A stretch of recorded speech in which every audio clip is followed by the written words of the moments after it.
नमस्कार, आप देख रहे हैं बेस्तक। मैं हूं रजत देवगन।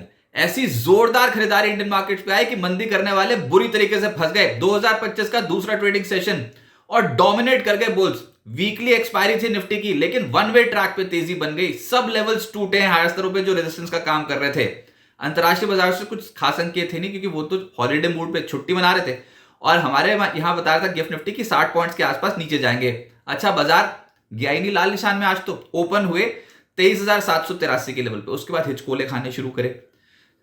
23,751 का आज के दिन का लो है, लेकिन ये बहुत ही शॉर्ट लिव्ड था। 9:30 बजे के बाद से ही मार्केट पे खरीदारी आ गई, और उसके बाद जो हमने देखा वो तो 23,800 टूटा, उसके बाद 23,900 भी गया। बस यहां से समझ में आना शुरू हुआ था कि अब बुल्स अपनी पकड़ मजबूत करेंगे। अब 12:30 बजे तेजी और बढ़ गई। फिर हमने निकाला 24,000, फिर 24,100 भी पार कर दिया, और फिर तो शॉर्ट कवरिंग होनी थी। जो एफआईएस खुलकर बेच रहे थे पिछले कुछ दिनों में, अगर वही शॉर्ट कवरिंग करना शुरू कर देंगे तो फिर तो बाजार ऊपर जाना लगभग तय ही है। आज के सत्र में एक्शन बहुत स्ट्रांग था।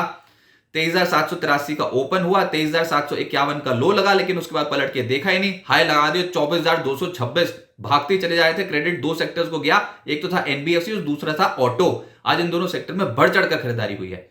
निफ्टी पे 24,188 के लेवल की क्लोजिंग आई है। 445 पॉइंट्स के तगड़े गेंस। किसने सोचा था कि ऐसा जोरदार आगाज देखने को मिलेगा 2025 का। हमारे लिए दूसरा ट्रेडिंग सेशन है, लेकिन विदेशियों के लिए पहला ट्रेडिंग सेशन मान के चलिए। वो अब हॉलीडे से वापस आ रहे हैं।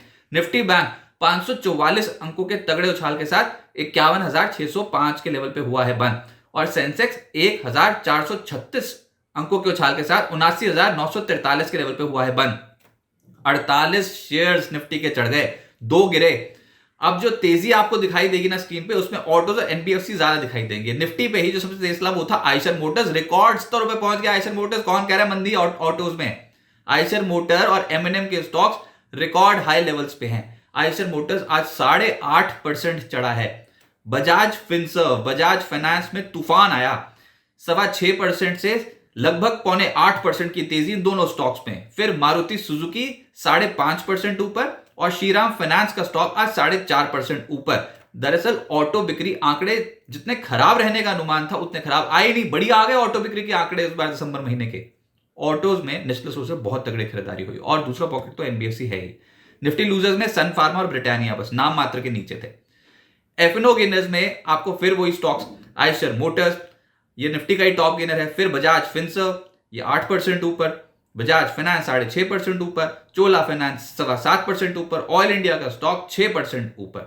एफएनओ लूजर्स में आपको पेट्रोनेट दिखाई देगा 5.6% नीचे। अदानी टोटल, आज अदानी ग्रुप के स्टॉक्स चले नहीं, चढ़ते मार्केट में अदानी ग्रुप नहीं चढ़ता, तो 2% के आसपास अदानी टोटल नीचे आया। फिर जेएसएल, लाल पाथ लैब्स, एंजल वन जैसे स्टॉक्स गिरावट के साथ हुए हैं बंद।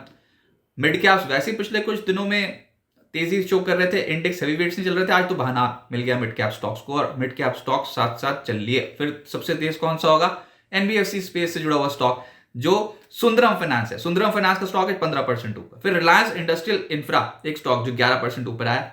धानी, ये स्टॉक 10.5% चढ़ गया। फोर्स वोटर 8.5% ऊपर। वेल्सपन एंटरप्राइजेस 7.5% चढ़ा है। डेटामेटिक 7% ज्यादा चढ़ गया। चोला होल्डिंग 7% ज्यादा चढ़ा है। क्रेडिट एक्सेस ग्रामीण, आज दिन की शुरुआत इसने बहुत बेहतर की थी, फिर हायर स्तरों पे प्रॉफिट बुकिंग आ गई। 7% फिर भी चढ़ा है close to close. Jain Irrigation और सेंचुरी प्लाई 6.5% से 7% चढ़ते हुए नजर आए। मिड कैप लूजर्स में जैकॉप, आज इस स्टॉक में बहुत जबरदस्त बिकवाली थी, 20% लोअर सर्किट। फिर सूर्या रोशनी 4% गिर गया। Tips Music, V Guard, Suzlon, Crystal जैसे स्टॉक 3.5% से 4% नीचे आ गए।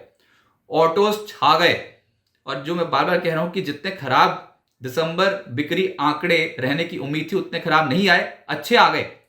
और ऊपर से जो प्रोडक्शन फिगर्स भी आए हैं मारुति सुजुकी के, वो भी एनकरेजिंग हैं। तो फिर ये स्टॉक्स रुके ही नहीं। आइशर मोटर्स 8.5% ऊपर। अशोक लेलैंड 6% ऊपर। पहले ही बहुत पिट चुके थे, बहाना चाहिए था चढ़ने का, चढ़ते ही चले गए। मारुति सुजुकी दौड़ गया 5.5%। टीवीएस मोटर 4% ऊपर। एमएनएम रिकॉर्ड हाई लेवल्स 4% ऊपर रहा आज stock. Bajaj auto, Motherson, hero MotoCorp, Tata Motors, जहां नजर डालो वहां पर खरीदारी। फाइनेंशियल्स में बजाज फिनसर्व, बजाज फाइनेंस का तो दबदबा था निफ्टी पे आज। ये दोनों ही स्टॉक्स चढ़े हैं 6.25% से 8.25% ऊपर। फिर चोला फाइनेंस 7% ज्यादा चढ़ गया। श्रीराम फाइनेंस 4.5% चढ़ गया। SBI card, HDFC, AMC, REC limited, PFC 2.5% से करीब 4% उछलते हुए नजर आए। और निजी क्षेत्र के बैंक में कोटक महिंद्रा बैंक भी 2.5% चढ़ा है। आईटी का सपोर्ट था। अगर आज बाजार की तेजी देखोगे सबसे ज्यादा स्ट्रॉन्गेस्ट कॉन्ट्रीब्यूशन है इन्फोसिस का पॉइंट्स के टर्म्स में।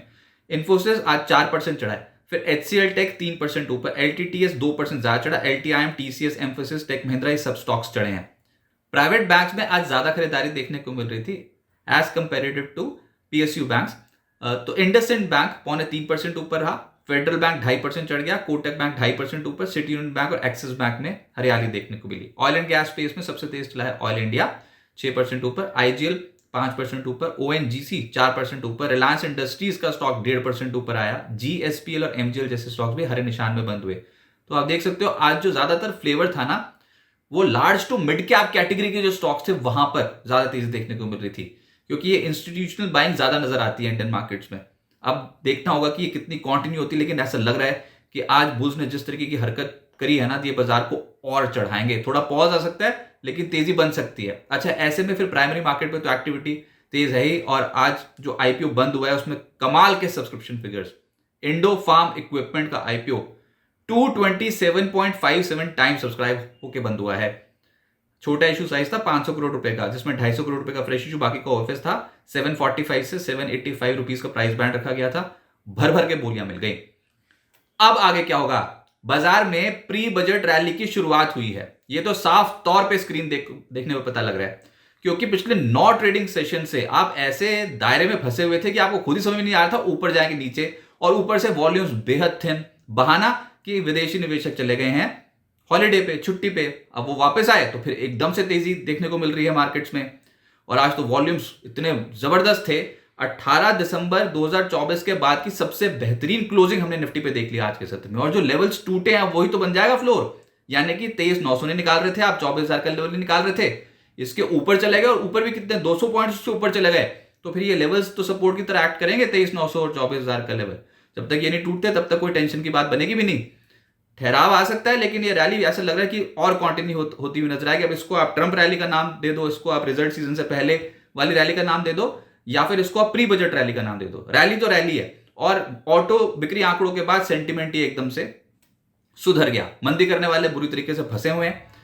इस बार ऐसा लग रहा है कि इस बाजार को एफआईएस की शॉर्ट कवरिंग ही चढ़ा देगी, क्योंकि एफआईएस की इंडेक्स लॉन्ग पोजीशंस बहुत कम हैं।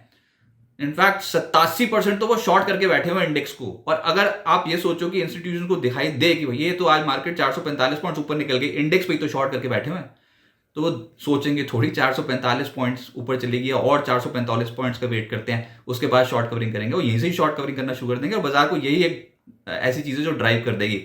छोटी अवधि में ऐसा लग रहा है, इनफैक्ट आप इसको 20 तारीख तक का समय मान लो, ऐसा लग रहा है कि 24,700 से 24,800 तक की दौड़ लगा सकता है निफ्टी। हाँ, लेकिन ये इतनी बड़ी एक वन वे ट्रैक पे नहीं भागते चले जाएंगे, बीच में ठहराव तो आएगा, पॉज आएगा।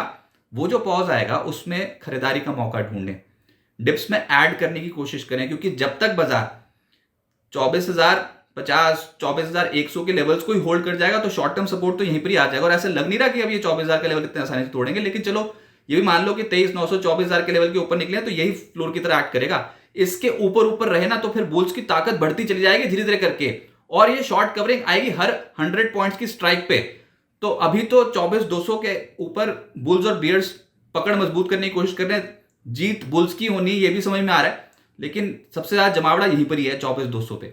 इसके ऊपर ऊपर चढ़ना शुरू करेंगे तो बुल्स की ताकत और बढ़नी शुरू हो जाएगी। तो इमीडिएट टर्म्स पे देखोगे तो फिर तो अभी हायर साइड पे 24,270, फिर 24,330, फिर 24,420, ये सब हर्डल्स छोटे छोटे नजर आएंगे आपको, लेकिन अल्टीमेटली जाना वहीं पर ही जहां से आप टूटे थे। तो 24,700 24,800 के जोन से टूटना शुरू किया था। अब देखते हैं कि वो लेवल्स रिकॉन्कर कर पाते हैं कि नहीं। मौका तो बुल्स के पास बहुत बेहतरीन है, एक तरफा तेजी नहीं बनेगी, हिचकोले खाते खाते जाएंगे। इंटरडे में जो भी गिरावट आएगी उसमें खरीदारी का मौका ढूंढें। मिड कैप और स्मॉल कैप स्टॉक्स पे पकड़ मजबूत ही रहेगी। बजट से जुड़े हुए जो शेयर्स हैं वो फोकस में रहेंगे, और ये रैली हो सकता है कि आने वाले समय के लिए कंटिन्यू होती हुई नजर आए। तो बायस पॉजिटिव रखिए, लेकिन ये देखिए बाजार ने चौंका दिया ना, एक बार मौका दिया था बाजार ने। 31 दिसंबर 2024 को 10:15 पे जो लेवल आया था वो आया था 23,460। उसके बाद हमने पलट के नहीं देखा। अब 23,460 के लेवल से दौड़ते दौड़ते 24,188 के लेवल पे आप पहुंच गए हो। देखने में खुशी की बात है, मतलब सब कुछ बहुत अच्छा लगता है अब यहां पे, लेकिन आ गई ना रैली एकदम से अचानक से। और ये हम कह रहे थे कि सिस्टमैटिकली इन्वेस्टमेंट कंटिन्यू कीजिए। बाजार में जब बाजार पलटेगा तो मौका देगा ही नहीं, क्योंकि आजकल सिस्टम्स ही ऐसे बने हुए हैं मार्केट में कि वो डायरेक्शनल प्ले सब कर देते हैं। एल्गोज और ये जो मशीन्स हैं इनसे लड़ाई करना बहुत मुश्किल है। अब आज खेल हो गया है, वोलेटिलिटी थोड़ी कम हो सकती है अगले ट्रेडिंग सेशन में, लेकिन फिर नेक्स्ट वीक ऐसा लग रहा है कि बाजार में मोमेंटम जो है वो और कंटिन्यू होता हुआ नजर आएगा। और कमाल का ट्रेडिंग सेशन था आज के सत्र में।